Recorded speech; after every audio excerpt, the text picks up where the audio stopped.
মৰমৰ ছাত্ৰ-ছাত্ৰীসকল সকলোকে ওয়েলকাম জনাইছোঁ নতুন এটা ভিডিঅ'লৈ। ছাত্ৰ-ছাত্ৰীসকল কম্পাৰ্টমেণ্টেল পৰীক্ষা আৰু এইচএছ ৰিচেকিং পৰীক্ষাক লৈ নতুন এটা ভিডিঅ'লৈ তোমালোকৰ মাজত উপস্থিত হৈছোঁ। ছাত্ৰ-ছাত্ৰীসকল আজি আমি ভিডিঅ'টো যোগেদি আলোচনা কৰিম যে আছাম এইচএছ ৰিচেকিং ৰিজাল্ট আৰু এছএলচি কম্পাৰ্টমেণ্টেল ৰিজাল্ট 2025 এইবিলাক বিষয় লৈ আজি আলোচনা কৰিম। ছাত্ৰ-ছাত্ৰীসকল অকণি স্কিপ নকৰাকৈ ভিডিঅ'টো শেষলৈ চাবা আৰু যদি চেনেলটোত কোনোবাই নতুনকৈ ভিজিট কৰিছা তেন্তে চেনেলটো ছাবস্ক্ৰাইব কৰি ৰাখিবা, কিয়নো তোমালোকক এইটো চেনেলৰ যোগেদি সময়মতে মেট্ৰিক তথা এইচএছৰ খবৰসমূহ দিয়া হয়।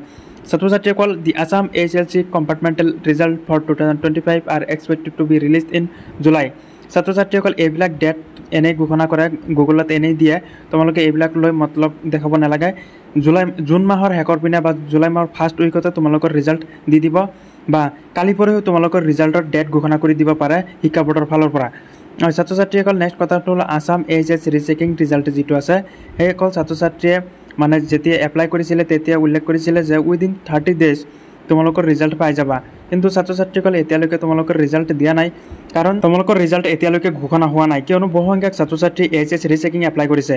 হয়, ছাত্ৰ-ছাত্ৰীসকল বহুসংখ্যক ছাত্ৰ-ছাত্ৰীৰ ভবামতে ৰিজাল্ট হোৱা নাছিলে, সেইকাৰণে বহুসংখ্যক ছাত্ৰ-ছাত্ৰীয়ে এইচএছ ৰিচেকিং এপ্লাই কৰিছে। আৰু এতিয়া যেতিয়া এপ্লাই কৰিছিলে তেতিয়া উল্লেখ আছিলে যে উইদিন 30 ডেজ তোমালোকৰ ৰিজাল্ট প্ৰকাশ পাব, কিন্তু এতিয়ালৈকে তোমালোকৰ ৰিজাল্ট প্ৰকাশ পোৱা নাই। ছাত্ৰ-ছাত্ৰীসকল তোমালোকৰ অতি শীঘ্ৰেই ৰিজাল্ট প্ৰকাশ পাব।